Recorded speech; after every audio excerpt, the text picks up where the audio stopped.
Hi guys, this is Cormac, and today we're going to be learning about significant figures or sig figs. We're first going to learn how to identify sig figs in numbers, then we're going to learn how to use basic operations on them to get the correct answer. Enjoy!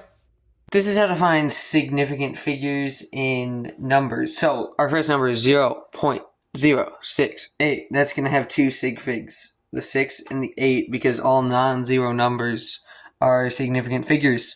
These two zeros aren't significant figures because if I were to just take them out, then that would just change the scale of the number and it would make it 68 instead of 0.068. And that means that these two are just scale zeros instead of significant figures. In our next number, we're going to have 5 significant figures. So obviously, the 6 and the 2 non-zero numbers are sig figs. Now, this is where it gets tricky because if there's a decimal to the right of a number, then the trailing zero is not going to be significant. It's going to be ambiguous. But this 0 has the decimal to the left of it, making this 0 also a significant figure because it's a trailing 0 on the right side of the decimal place. Now, these two zeros are right in the middle of the 6 and the 2, and any zeros that are in the middle of a 6 and a 2, or just any two numbers in general, are going to be significant, making those two also significant. One way you can check if this 0 is significant is if I were to take it out, that would not change the scale of the number. It would be the exact same scale, meaning it's not a scaled 0, meaning it has to be a significant figure. Our next number is 700.600. Now, this one is tricky, but it actually has 6 significant figures. So you have the 6, the 7. Those two are real numbers that aren't 0, so they're obviously going to be significant. Now, these two zeros are trailing zeros, and since the decimal is to the left of them, these two are going to be significant. And if you just have 700 with no decimal place, the two zeros after it would be not significant. They'd be ambiguous because if you were to change them, they would just change the scale. But since there is a 7 here and a 6 here, and they're in the middle, that makes these zeros also significant. If you just had, say, 700 decimal, that would still make those two zeros significant because that's an exact number that doesn't change the scale if you were to take them out. Our next number is 700. Funny how that works. 700 is just going to have one sig fig. It's just the 7. Because these two zeros, if I were to take them out, you would just have a 7, so it would just change the scale. Since there's no decimal here, they are not sig figs. They're just scale zeros. Now, these two zeros in 82.00 are sig figs. So obviously we have the 8 and the 2, which are sig figs, because there's 4 sig figs in this number, and that's because they're trailing zeros after the decimal place. So these zeros would be significant because they're after a decimal, and if I were to take them out, it wouldn't actually change the scale, making them significant zeros. Now, this last one is something that we already covered earlier. It's 820 with a decimal point. That makes all 3 of these numbers significant because with the decimal point, that makes the 0 significant. So, and the 8 and the 2 are just real numbers, meaning they have to be significant. So, pretty much any sig fig is going to be an actual number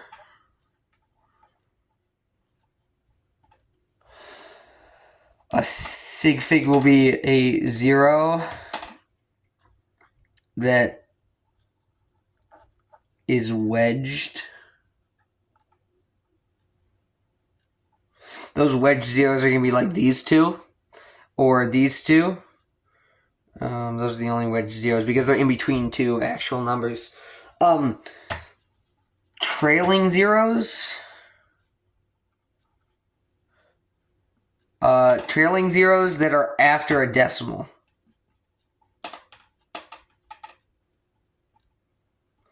What I mean by trailing zeros is they're after like a number or a sig fig, and like they don't go to anything. So like these 2 zeros are trailing, and they're sig figs because there's a decimal. This 0 is trailing, but there's a decimal, so it's a sig fig. These 2 zeros are trailing, but there's a decimal, so it's a sig fig. These 2 zeros are trailing, but no decimal, so they aren't sig figs. Zeros that are just in front of the things, also not sig figs because they just change the scale. So a trick to know if a 0 that isn't in between 2 numbers is a sig fig or not is if you cover them up, as you have seen me do. If you cover the 0, if you cover zeros and the scale changes. So if you cover them up and the scale changes, those zeros are not going to be sig figs. They're going to be 0. They're going to be scale zeros. But if you cover them up and the scale doesn't change, then they're going to be sig figs. So yeah, that's how to find sig figs in numbers.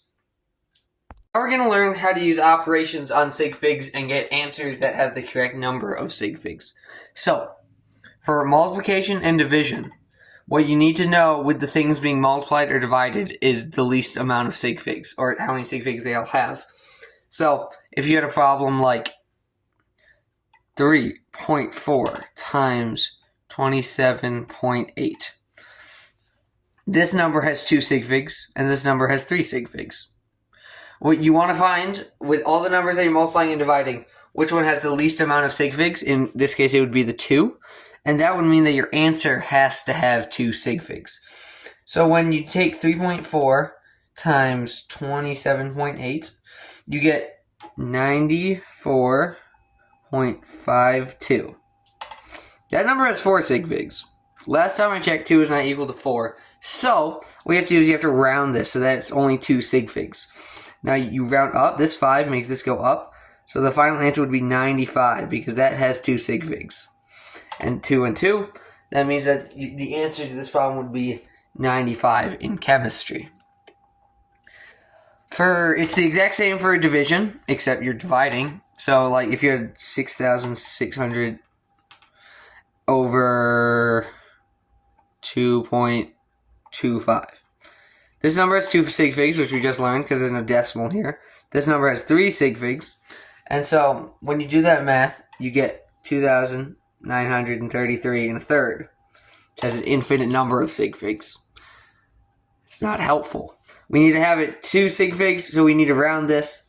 This number is less than 50, so it would round down, and what you'd get is 29,000, or 2,900. That would be your final answer, because it has 2 sig figs. This has 2 sig figs.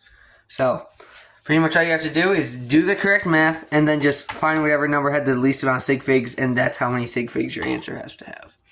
It's a bit different for addition and subtraction. For addition and subtraction, it's the fewest decimal places. So sig figs don't actually matter in addition and subtraction. It's just how many decimal places you round to. So, if we had the problem say 11.27 minus 5.881. Now, this one has 2 decimal places. This one has 3 decimal places. And when you put that into your calculator, you get 5.389. Now, that has 3 decimal places. But we need to have 2 decimal places because the fewest number of decimal places in the 2 numbers that were being subtracted was 2. So what you have to do is you have to round this. This 9 is higher than 5, so this 8's going to go up, and you get 5.39 would be your final answer because now this has 2 decimal places. It works the exact same for addition. If you had 44.26 plus 5.74. Now, this one's a bit tricky because you're like, okay, well, they both have 2 decimal places. But if you add these 2 numbers together, you get 50. Well, 50 is technically the correct answer, but not for chemistry because it doesn't have the correct number of sig figs. So what you have to do with the 50 to get to 2 decimal places is add the point and then go 0, 0. Now this would be the correct answer because it goes to the 2 decimal places even though they're just zeros. But we know that those zeros are sig figs from last lesson. So that would be the correct answer because we had 2 decimal places, 2 decimal places, 2 decimal places. Now, it can get a bit tricky when you have to have both addition and subtraction and multiplication and division. Because then you're like, well, do you do least amount of sig figs? Do you do fewest decimal places? So what is helpful to look at is what's in the parentheses. So, say we have the problem 22.82 plus 2.21 times 3.04. I'm actually going to change that multiplication just to a dot. So, if you learn PEMDAS, you know that we do what is in the parentheses first, which would be 3.04 times 2.21. Now, this has 3 sig figs, this has 3 sig figs. So we know that the answer that must come out of those parentheses has to have 3 sig figs. So, what we do is we multiply them together, and you get 6.7184. That's 5 sig figs. So that doesn't work. So what we have to do here is we have to round to 3 sig figs.